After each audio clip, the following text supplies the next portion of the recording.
Hello hello. का हो रानी, का हाल है? का बताई? काहे बड़ी मायूस हो? का बताई तुमके हमारे आदे ना आयो।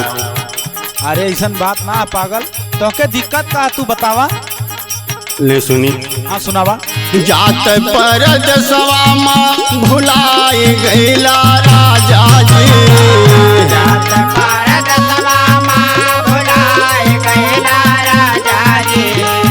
जात परद सवामा भुलाए गैला राजा जी। जात परद सवामा भुलाए गैला राजा जी।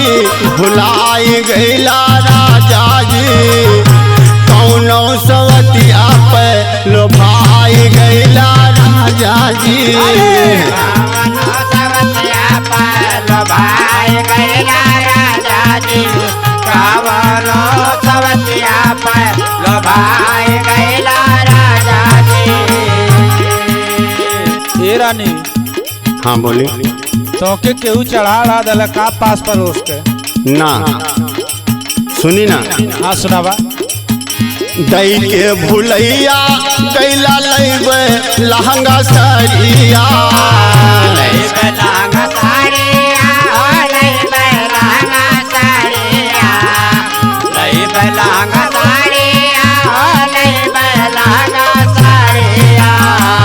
लौट के न घरवा तब से आया तू संवरिया।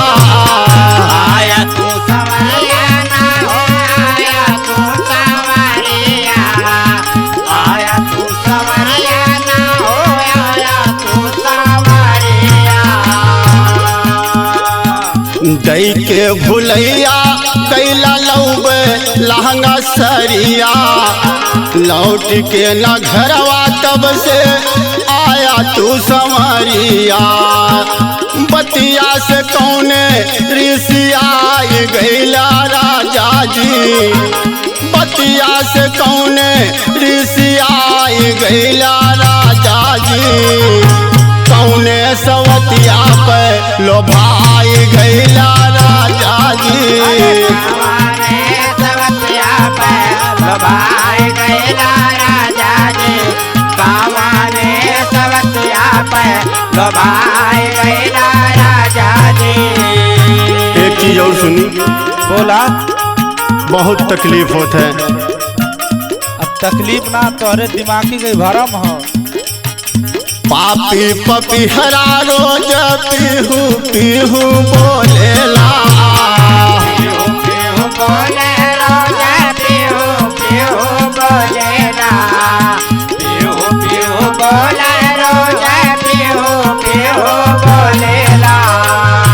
चढ़ती जवानी या के पोल पिया खोलेला। बोल पिया बोलेला हो बोल पिया बोलेला। बोल पिया बोलेला हो बोल पिया बोलेला। पापी पपीहरा रोज पीहू पीहू बोलेला। चढ़ती जवानी आके पोल पिया खोलेला। माया मकौने तू माया गैला राजा जी। माया मकौने तू माया गैला राजा जी।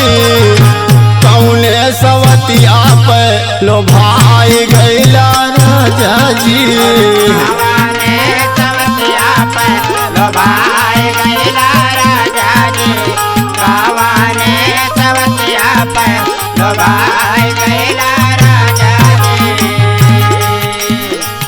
जात परदेसवा भुलाई गैला राजा जी। जात परदेसवा भुलाई गैला राजा जी। कौनो सवतिया पे लोभाई गैला राजा जी।